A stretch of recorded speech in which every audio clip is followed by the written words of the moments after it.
ইউরোপের পশ্চিম প্রান্তের দেশ পর্তুগাল বছরের পর বছর ধরে অভিবাসীর কাছে পরিচিত ছিল এক টুকরো আশার আলো হিসেবে।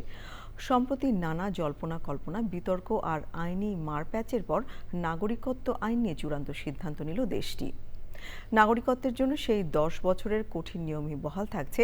এমন সিদ্ধান্তে লিসবনের আলো ঝলমলে রাস্তা থেকে শুরু করে পোর্তোর অলিগলিতে নেমে এসেছে এক অদ্ভুত নীরবতা। পর্তুগাল প্রতিনিধি হাফিজ আল আসাদ জানাচ্ছেন অভিবাসীদের হৃদয় ভাঙা গল্প।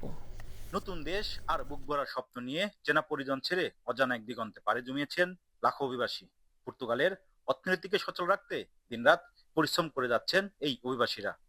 কেউ বা রেস্তোরাঁয়, কেউ বা কনস্ট্রাকশনে, কেউ বা রোদ বৃষ্টি মাথায় নিয়ে দূর মাঠে কৃষিকাজের ব্যস্ত। কিন্তু অভিবাসী আইনের দীর্ঘ সূত্রতায় তাদের মনে করিয়ে দেয়, এত কিছু দেওয়ার পরেও এই মাটির পূর্ণাঙ্গ অংশ হতে পারেনি অভিবাসীরা।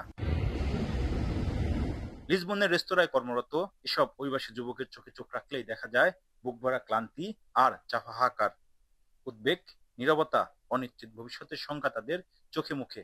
আইনের 10 বছর বেড়াজাল শুধু কাগজপত্রের ফাইলেই আটকে নেই, এটি আঘাত করেছে মানুষের অনুভূতিতেও।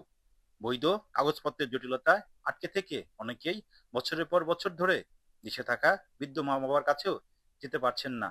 কেউ বা আবার শেষবারের মতো প্রিয়জনের মুখটিও দেখতে পাননি।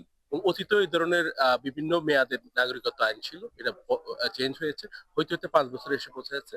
আমরা আশা করতে পারি যে ভবিষ্যতে বামপন্থী কোনো সরকার আসলে এবং তাদের যদি আবার অভিবাসন দরকার হয়, আবার এটা চেঞ্জ হতেই পারে। শেষ পর্যন্ত রাষ্ট্রপতির মাধ্যমে যে সাইনটা হয়েছে 5 বছরের নাগরিকত্ব আইন 10 বছরে চলে গেছে।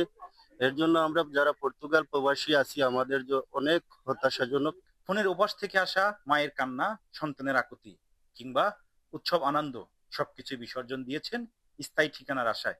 10 বছরের এই আইনটি যখন বহাল থাকে, তখনই অভিবাসীদের মনে প্রশ্ন জাগে, আর কতদিন। আমরা সরকারের কাছে ওটা আকুল আবেদন যে অতীতে যেভাবে ছিল আইনটা 5 বছরের, আমরা চাই যে শীঘ্রই ও আইনটা যেন 5 বছরে ফিরে আসুক। সাধারণ পর্তুগিজ নাগরিকরা সবসময় অভিবাসীদের প্রতি সহনশীল, আর অভিবাসীরাও চান শ্রম, কর এবং মেধার সঠিক মূল্যায়ন। আইন দৃশ্য গতিতে চললেও হাজার হাজার অভিবাসীর বুক ভরা স্বপ্ন আর দীর্ঘশ্বাস যেন আইনের এই ফাইলে চাপা না পড়ে। পর্তুগালে বসবাস করা লাখো ভিনদেশী মানুষের একটাই আকুতি। নতুন দেশ, নতুন শহর, বুক ভরা স্বপ্ন নিয়ে হাজার মাইল দূরে পাড়ি জমেছেন এই অভিবাসীরা।